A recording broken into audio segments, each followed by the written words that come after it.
찬양대 찬양했는 것처럼 축복 한번 합시다. 힘내시기 바랍니다. 한번 더 합시다. 주님이 손잡고 계십니다. 믿으시기 바랍니다. 찬양대가 부른 찬양의 가사, 노래 제목이 주님 손잡고 일어나세요인가 아마 그럴 거예요. 이 찬양을 작사 작곡하신 분이 김석균, 지금은 목사님 됐죠.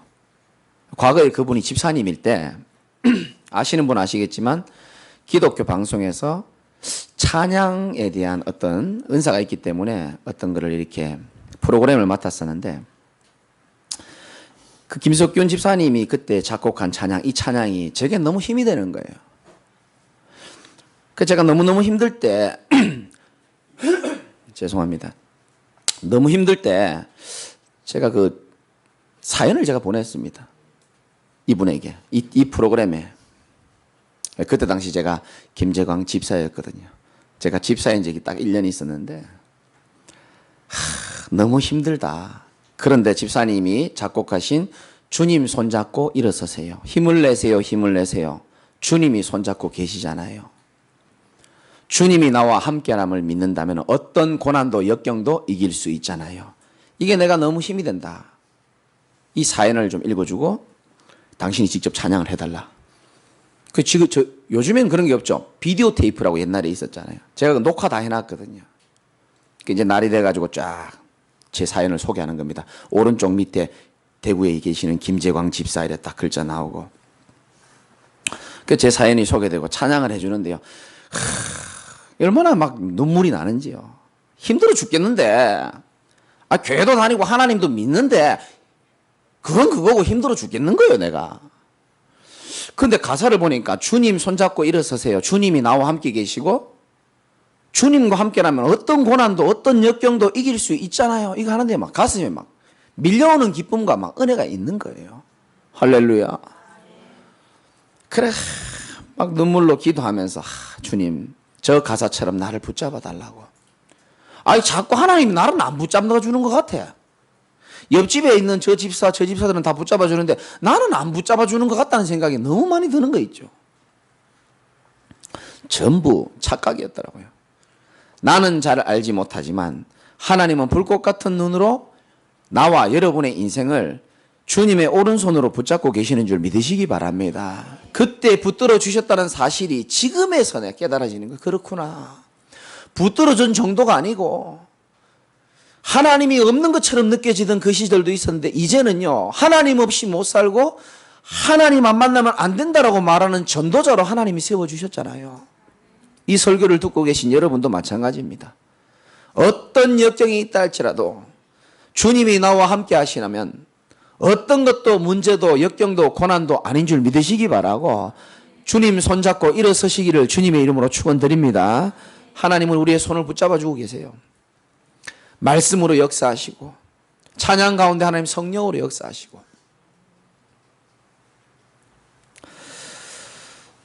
아침에 비가 얼마나 오던지요. 8시쯤 됐나요? 막 천둥치고요. 막 비가 막 억수같이 내리는데요. 우리 동네는 그랬거든요. 제 머릿속에 떠오르는 얼굴들이 막 있는 거예요. 비가 이렇게 많이 오면 그분이 과연 올 수 있을까? 막 이런 생각도 들고요. 또 막 우리 교회는 막 버스를 몇 번 타고 오시는 분들도 몇 분 계시거든요. 막 그분들 생각도 나고 막. 비 너무 많이 오면 우리 성도 어떤 분은 집이 안 되는데 이 생각도 들기도 하고. 예배 드려야 되는데 하나님 비를 이렇게 많이 내리면 어쩝니까? 내가 얘기했어요. 그래서 담대히 기도했습니다. 하나님 비를 멈춰 주시든지 아니면 비 속에서도 비를 뚫고 나갈 수 있는 믿음을 하나님 허락해 주시든지. 근데 하나님이 비를 멈추게 해버렸어. 비가 많이 오고 그거 뚫고 딱 우리 성도들이 멋지게 앉아있길 바랬는데 하나님이 비를 싹, 예배 올 때 비가 안 오더라고요. 여러분, 예배는 종교적으로 드리면 안 되고요. 종교적으로 드린다는 것은 항상 말씀드리지만 종교는 나 중심이고 내가 기준인 겁니다. 내가 비 오면 안 가고, 내 기분이 안 좋으면 안 가고, 내가 어떤 상황에 뭔가 찝찝하면 못 가고, 그게 아니고 예배는 어떤 상황에서도 하나님께 나를 드리는 인간이 영적 존재가 당연히 하나님께 드려야 될 본분인 줄 믿으시기 바랍니다. 하나님은 이 작은 것에 하나님은 여러분의 인생을 축복하실 겁니다. 오늘도 예배 승리하시기를 주님의 이름으로 축원합니다. 몇 년 전에 아프리카 제가 케냐에 가보니까 여러분도 한번 가볼 기회가 있겠죠. 사람들이요, 이 마사이 부족들이 소똥을 가지고 집을 짓고 살더라고요. 신기하더라고요. 소똥으로 만든 집이라고 저한테 소개를 해주면서 안에 한번 들어가 볼래요? 라고 선교사님 말씀하시길래 오케이. 들어가 보니까 어떻게 지었는지요, 햇빛과 외부의 빛을 완전히 차단되어 있는 거예요. 이 소똥을 완벽하게 쫙 한 점의 틈도 없이. 들어가니까 완전 캄캄해요. 그래가지고 제 핸드폰을 갖다가 이렇게 켜봤죠. 이렇게 켜보니까 내가 깜짝 놀라겠는 거예요. 사람 사는 집에 닭도 있고 염소도 누워있고 온갖 벌레 이름도 모르겠어. 날아다니는 벌레, 기어다니는 벌레 너무 많고요. 그래 참 앉기도 싫은데 억지로 앉았죠. 저희가 왔다고 또 그 주인께서는 친절하게 커피 한 잔 드실래요? 물어보는데 커피 잔에 이미 시커먼 벌레들이 막 기대기고요. 그게 설거지 해놓은 거래요. 그게. 제가 또 착하잖아요. Yes, okay. 그 커피를 타고 있네 또 그거를. 그래서 제가 물어봤습니다. 어둡지 않으세요? 캄캄하지 않으세요? 그러니까 자기는 전혀 안 캄캄하대. 나는 답답해 미치겠는데 자기는요 하나도 캄캄하지 않대. 이 너무 캄캄한 데서 오래 살다 보니까 이게 좀 적응이 됐는지 어둠이 어둠인 줄 모르고 살더라고요. 그러면서 그때 사실 제 컨디션이 별로 안 좋았거든요. 교회 사역하면서도 막 힘들고 시점에 갔거든요. 그러면서 하나님이 제게 깨달음을 딱 주시는 거 있죠. 사람들은 어둠에 있는데도 불구하고 어둠인 줄 모르고 재앙 가운데 있는데도 불구하고 자기가 재앙인 줄 몰라요. 웅덩이 속에 빠져 있으면요, 너무 오래 있으면 내가 여기 빠져 있는 줄도 모르고 살아가는 겁니다. 반면에 나는 이 집 보니까요, 내가 얼마나 축복받은지가 느껴지는 거예요. 육신적으로라도. 그래 말이지. 나는 축복 속에 있는데 축복인 줄 모르고 저 사람은 재앙인데 재앙인지도 모르고 살아가는 모습을 제가 동시에 좀 깨닫게 되더라고요. 여러분 아셔야 됩니다.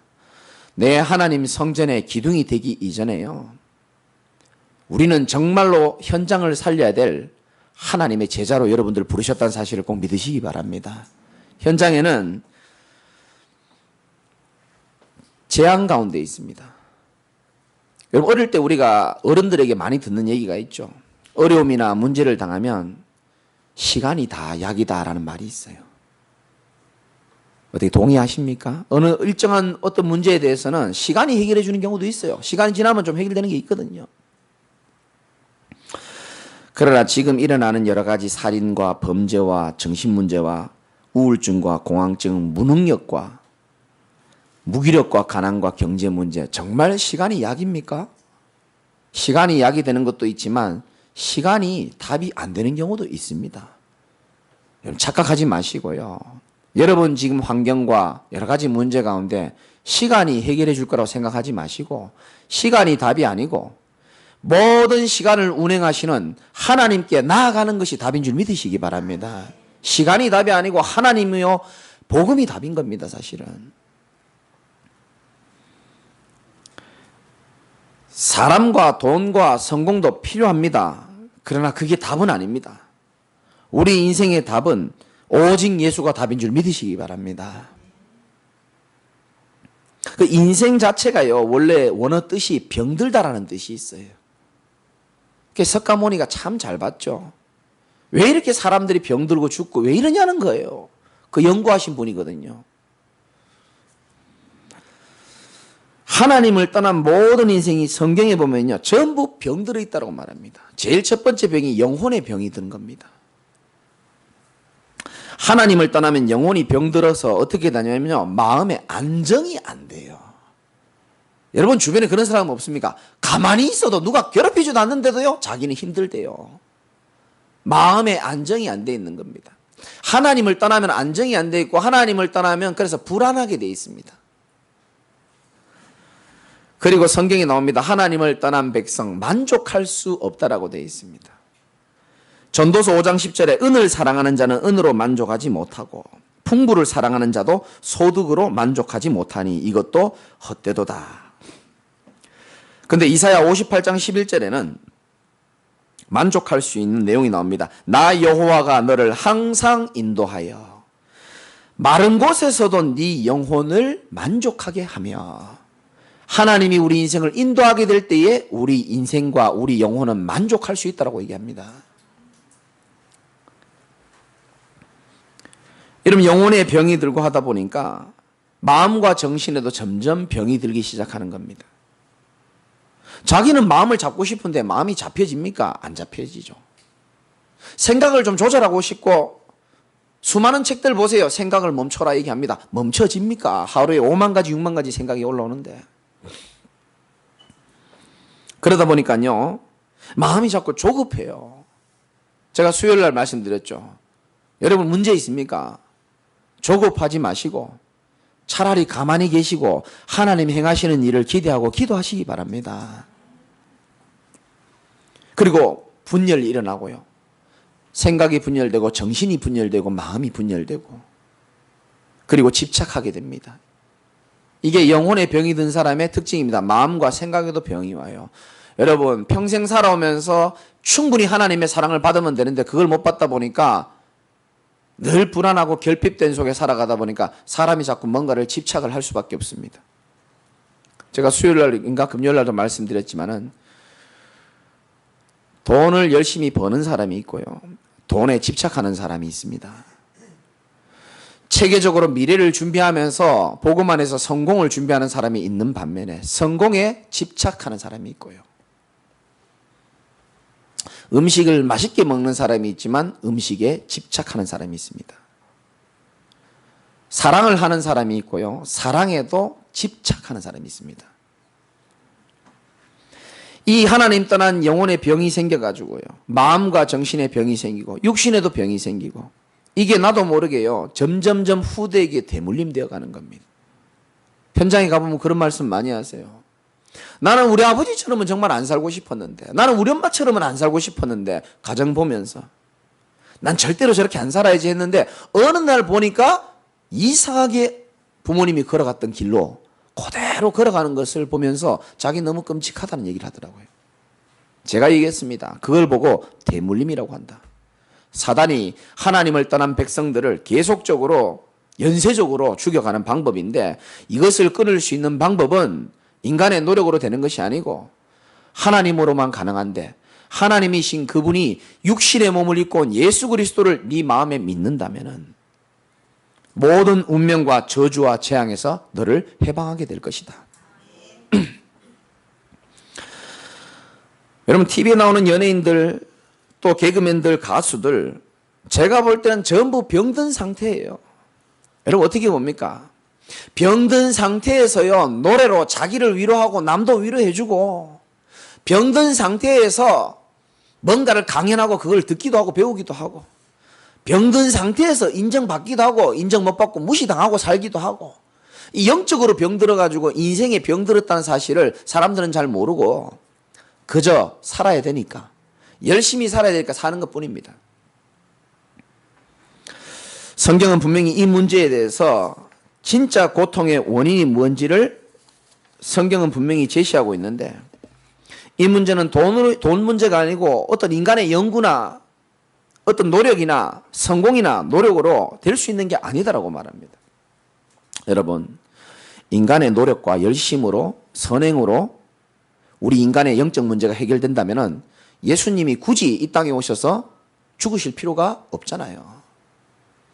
인간의 힘으로는 죄 문제, 하나님 떠난 문제, 사단 문제를 해결할 수 없음을 여러분이 믿으시기 바라고요.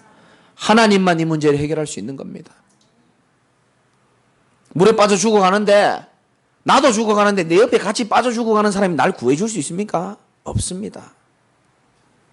죄 없으신 그분이 이 땅에 오셔가지고 여러분들의 마음에 찾아오시고 예수를 영접하고 내가 새 인생을 살 수 있다는 것은 일생일대의 가장 큰 축복인 줄 믿으시기 바랍니다. 천국 가보면 알 거예요. 내가 얼마나 축복받은 사람이었는지를. 지금은 흐리멍텅하게 예배드려도 천국 가보면 고마울 겁니다. 아이고 그때 목사님 고맙다 참. 그때라도 잘하시기 바랍니다. 성경은요 다른 것 말하는 게 아니고 그리스도 만나야 구원받을 수 있다는 걸 얘기하는 겁니다. 구약 성경에요 6월절 어린 양의 피 바를 때에 재앙이 넘어간다 그랬어요. 내가 그 피를 볼 때에 재앙이 넘어가리니, 내가 네 인격을 볼 때에, 내가 네 열심을 볼 때라고 말하지 않았습니다. 여러분 방주 아시죠? 노아의 방주 배. 누구든지 방주 안에 들어가면 살 수 있다는 겁니다. 그 말은 누구든지 예수 안에 들어와야 살 수 있다는 겁니다. 여러분 방주 밖에 있으면요 아무리 훌륭해도 아무리 열심히 살아도 하나님과 상관이 없습니다. 구원과 상관이 없어요. 예수님이 직접 말씀하셨죠. 요한복음 15장에 나는 포도나무요 너희는 뭐라고요? 가지예요. 나는 포도나무요 너희는 뭐라고요? 가지. 가지에게 있어서 가장 중요한 생명의 본질이 뭐죠? 포도나무에게 뭐 해야 됩니까? 붙어 있어야 되는 거예요. 예수님 말씀하셨습니다. 내 안에 붙어 있기만 하면 네가 열매를 맺을 수 있다. 가지가 떨어져 나가면 어떻게 됩니까? 당장 지나가는 사람에게 밟힌다 그랬습니다. 여러분 밟히지 마시고, 세상에 밟히지 마시고, 사람에 밟히지 마시고 포도나무이신 예수님에게 딱 붙어 있으시기를 주님의 이름으로 축원합니다. 붙어 있기만 하면 삽니다. 아유 목사님 나는 예수 믿어도 왜 이렇게 어지럽고 왜 이렇게 괴롭습니까? 방주를 타고 가다 보면은 풍랑이 올 수도 있죠. 어지러울 수도 있고 부딪힐 수도 있고 멀미가 날 수도 있습니다. 그러면 토하면 돼요. 토하고 또 밥 먹고 또 살면 돼요. 타고 있기만 하면은 하나님이 계획한 곳으로 목적지로 다 가게 되는 줄 믿으시기 바랍니다. 사람들이 이 재앙이 재앙인 줄 모르고 살아가는데 우리도 마찬가지입니다. 우리도 축복이 축복인 줄 모르고 살아가는 겁니다. 여러분 우리가 얼마나 축복받았냐면 우리의 과거를 한번 보세요. 예수 생명 얻은 것 자체가 얼마나 큰 축복입니까 사실은. 우리의 과거 예수 생명 생기고 우리에게 최고의 배경이 생긴 겁니다 사실은. 아브라함에게 말합니다. 아브라함아 두려워하지 말라. 나는 너의 방패가 될 것이다. 내가 너의 지극히 큰 상급이 될 것이다. 여러분 가정에 개인의 배경이 없어도 괜찮아요. 저도 배경 없이 살았습니다. 그런데 나중에 알았습니다. 하나님이 내 인생의 최고의 배경이 되면은 인생 승리할 수 있다는 증인이 전 되었거든요. 속지 마세요. 여호와 하나님이 저와 여러분의 배경인 줄 믿으시기 바랍니다. 두려워하지도 마시고요. 우리의 오늘은요 하나님의 능력을 찾고 누리는 겁니다. 하나님이 나와 함께 계시는 건 사실이거든요. 근데 우리는 와닿지 않습니다. 그게 부딪히고 믿어지기 위하여 예배도 드리고 말씀도 듣고 기도도 하는 거거든요. 여러분 서울시에서 우리 여성분들은 잘 들으셔야 될 겁니다. 신문에 보니까 나오더라고요. 안심이 앱이라는 게 나왔더라고요. 그게 뭐냐 하면은 24시간 여성들을 안전하게 해주겠다라는 서비스입니다. 어플리케이션에 있거든요. 나중에 잘 모르면 좀 다운받아 주고. 그게 뭐냐면 서울 전역에 설치된 4만 대의 CCTV와 스마트폰 그 앱을 연결해 가지고 위험 상황을 늘 모니터링 하고요. 그러니까 예를 들면은 일 마치고 집에 가는데 너무 무섭잖아요. 여자분들이 걸어가다 보면. 원체 이상한 사람들 많으니까. 영적 문제 심각한 사람 많으니까 위험하니까 앱을 딱 켜고 집에 가다 보면은 위험한 상황이 생기면 어떻게 하면 되죠? 이 스마트폰을 3번만 흔들면 파출소에서 바로 연락 옵니다. 바로 찾아옵니다. 이 찾아가지고 할렐루야. 교회 오니까 얼마나 좋습니까? 이런 것도 알아듣고 이제 누가 이상하게 쳐다본다? 흔들어버리니까요 무조건. 참요 갈수록 살기 좋아집니다. 그런데 저는 이걸 신문 보면서요 그래 말이지 이거는 하나님 자녀인 우리에게도 이런 충분한 시스템이 영적 시스템이 이미 우리에게 와 있는데 우리가 놓치는 게 아닌가 싶어요. 어려움 올 때 어떻게 하면 됩니까? 그리스도 믿으시기 바랍니다. 어려움 올 때 그냥 예수 그리스도 이름 부르세요. 그러면요 주의 천사가 파송된다니까요. 실제로요 성경에는요 다니엘 보시고 엘리사 보세요. 위기 만날 때마다요 주의 사자들이 출애굽기도 나옵니다. 23장에 주의 사자들이 앞서 파송되기도 하고요. 주의 천사들이 뭐 안 보이니까 우리가 워낙 안 믿잖아요. 신학적으로 보면은요 우리가 생각하는 천사는 하얗게 생기고 조그맣게 이렇게 생긴 차에 붙이는 고개 천사인 줄 착각합니다. 틀렸습니다. 제가 신학교 때 배워보니까요 이스라엘을 지키는 천사에 날개가 있는데요 그 날개가 이렇게 한번 날개짓을 하면 이스라엘 전체에 있는 먼지가 다 날아간대요. 그만큼요 이 어마어마한 우리 배경을 갖고 있다니까요. 여러분 우리는 최고의 신분과 배경 권세가 가지고 있는 줄 믿으시기 바랍니다. 부르면 바로 하나님이 역사해버린다니까요. 근데 여러분이 어려울 때 주님을 안 찾으니까 이 천사들이 할 일이 없어가지고 전부 실직자로 다 돼 있어요. 그냥 다 놀고 있어. 그냥 할 일이 없어. 왜? 안 부르거든.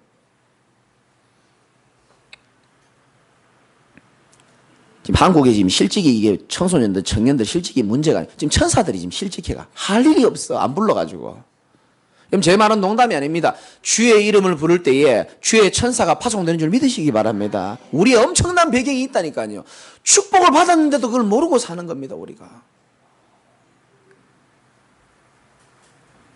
우리의 미래도 마찬가지입니다. 우리가 CVDIP라고 얘기하잖아요. 정말로 언약을 제대로 붙잡고 있으면요 비전이 보이기 시작합니다. 그리고 꿈을 꾸게 되고 기도하게 되고 그게 반드시 실현되게 되어지거든요. 우리가 무가치한 인생이요 정말로 복음 만나가지고요 아까 우리 장로님도 기도하시고 했지만은 지금요 저도 뭐 전 세계 다 가보진 않았지만은요 유럽의 교회는요 전부 술집으로 지금 다 바뀌고 있습니다. 정말 얼마나 안타까운 사실입니까? 미국의 교회도 마찬가지고요. 필리핀에 가보면요 차에마다 Jesus is love 다 적혀 있습니다. 근데 예수가 누구냐 물으면 몰라요. 아프리카도 마찬가지고요. WCC 보십시오. 모든 종교 다 똑같잖아. 얼마나 좋은 말입니까? 에이 스님하고 신부하고 다 같이 하나가 돼야지. 그래가 모여가지고요 전부요 목탁도 드리고요 향 피우고 우리 다 같이 하나가 되자는 겁니다. 아주 좋은 말처럼 보입니다. 지금 이런 시대입니다. 청소년들 청년들이요 예수 안 믿어도 충분히 될 만큼 세상 문화에 잡혀 있습니다. 본인은 모르죠. 홍대 나가보십시오. 하나님 없어도 충분히 살 수 있을 것 같은 문화적인 배경이 다 되어 있습니다. 이런 시대입니다. 아이들이 교회마다 줄고 있고 복음 말하기보다는요 다른 것 말하는 데가 많고 이런 시대에 무가치한 인생에 하나님은 오늘 여러분에게 약속을 주시는 겁니다. 여러분들이 복음을 받고 하나님은 여러분들에게 어떤 사람이 되기를 원하냐 하시냐면은 내 하나님 성전에 기둥이 되게 하겠다라는 겁니다. 이 중요한 시대에 교회마저도 복음을 잃어버리고 하는 시대에 복음으로 사람을 살리고 현장을 살리기 위하여 하나님이 교회를 세우시고 우리가 어떻게 만났습니까? 하나님이 만나게 하신 줄 믿으시기 바라고요. 무가치한 인생이 이 성전의 기둥이 되어져서 하나님의 성전에 가장 필요한 존재가 되도록 하나님이 여러분들을 세우시겠다라고 약속하는 줄 믿으시기 바랍니다. 아니 나는 무기력한데요. 괜찮습니다. 오늘 말씀 한번 보세요. 아무 상관없이 하나님이 하시겠다는 의지가 나옵니다. 7절 말씀 한번 읽어볼까요? 같이 한번 읽어봅시다. 계시록 3장 7절입니다. 시작. 빌라델피아 교회의 사자에게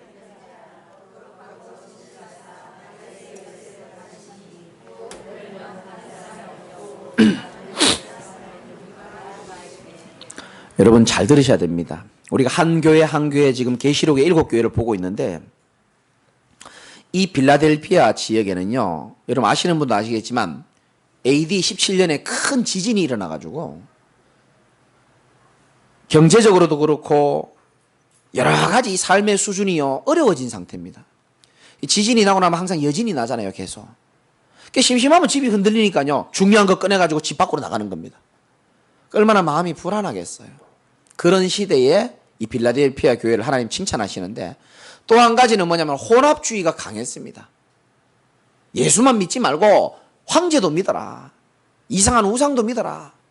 그리고요, 이 시대는 여러분 좀 이해하실런지 모르겠지만 길드라 그래가지고 황제에게 숭배를 형식적으로라도 황제에게 절을 하고 숭배하면 그 길드에 가입을 시켜줍니다.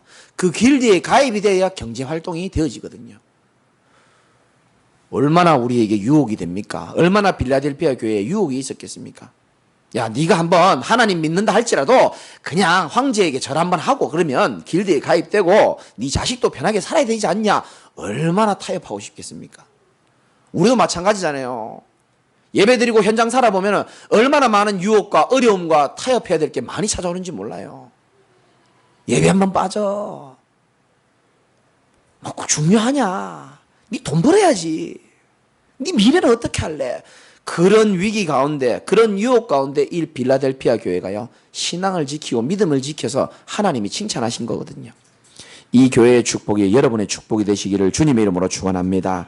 7절에 보니까 다윗의 열쇠를 가지시니, 이거 구체적으로 설명을 나중에 뭐 수요예배 때나 하고요. 다윗의 열쇠를 쥐고 있는 분이 누구라고요? 예수 그리스도.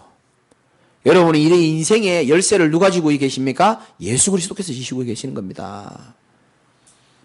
여러분의 인생의 문제, 미래의 문제, 모든 문제의 열쇠가 누구에게 있다고요? 예수 그리스도께 열쇠가 있다니까요. 내가 열려고 하지 마세요. 힘듭니다. 주님께 나오시면 되는 겁니다. 열면 닫을 사람이 없고 닫으면 열 사람이 없게 만들겠다. 이게 무슨 말입니까? 하나님이 행하시면 막을 수 있는 게 아무것도 없다라는 겁니다.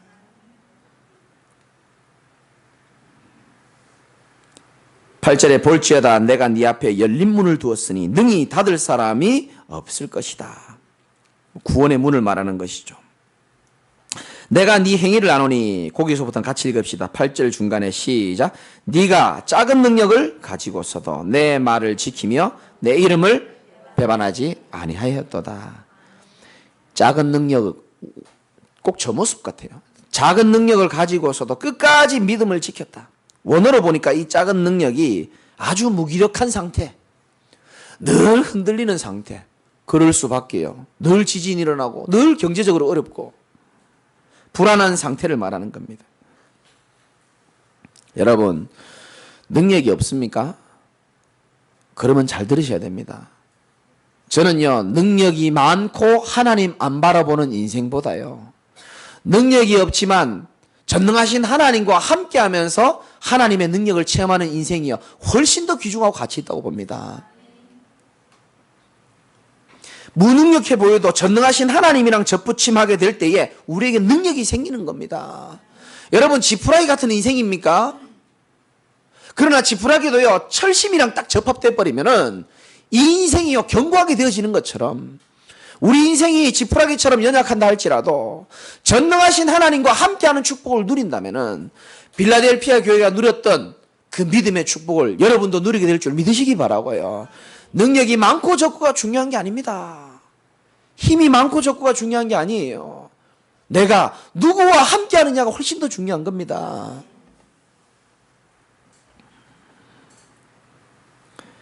누가 뭐라 해도 흔들리지 마시고 이기는 자 되시기를 주님의 이름으로 축원합니다.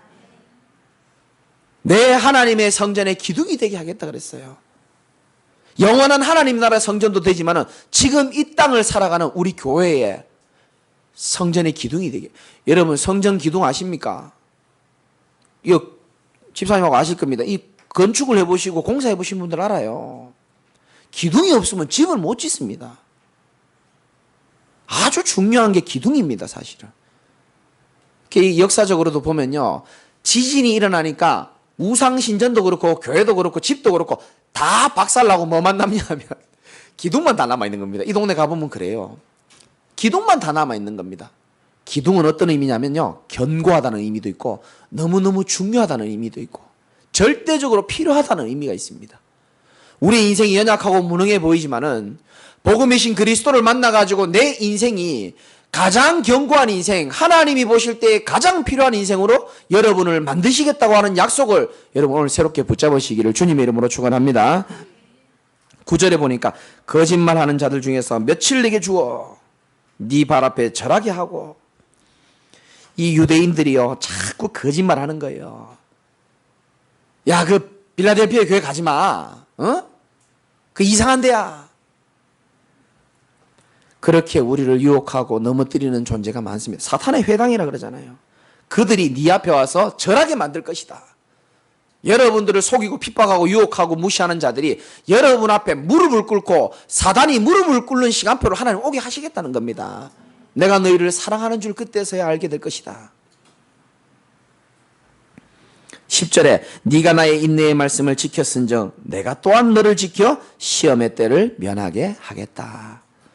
여러분이 어떤 시험이 와도 하나님이 다 면하게 하고 구출하고 인도하실 것을 믿으시기를 주님의 이름으로 축원드립니다. 말씀의 결론입니다. 11절 12절에 보니까 내가 속히 오리니 네가 가진 것을 굳게 잡아 아무도 네 면류관을 빼앗지 못하게 할 것이고 이기는 자는 같이 한번 읽어봅시다. 12절 시작. 이기는 자는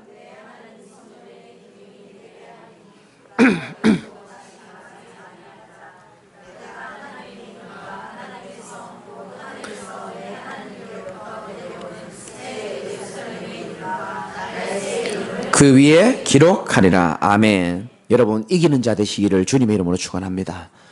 우리가 구원받았고요. 이 땅 살아가면서 여러 가지 핍박과 환난이 오지만 이기는 자에게는 내 하나님 성전에 뭐가요?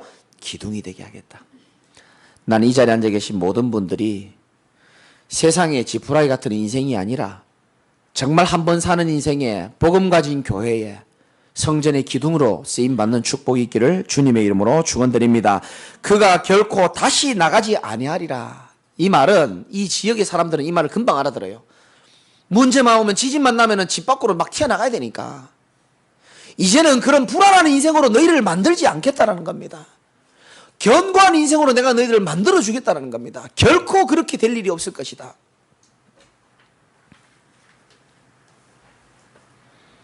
여러분들은 하나님 성전에 절대로 빼올 수 없는 중요한 존재로 하나님 나를 사용하여 주시옵소서. 그런 믿음의 고백이 있으시기 바랍니다. 이기는 자 되시기 바라고 서론적인 문제에 걸릴 우리가 아닙니다.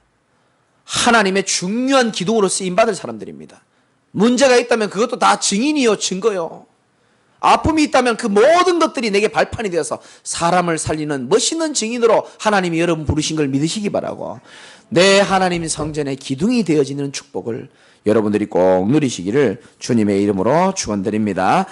오늘은 같이 한번 기도합시다.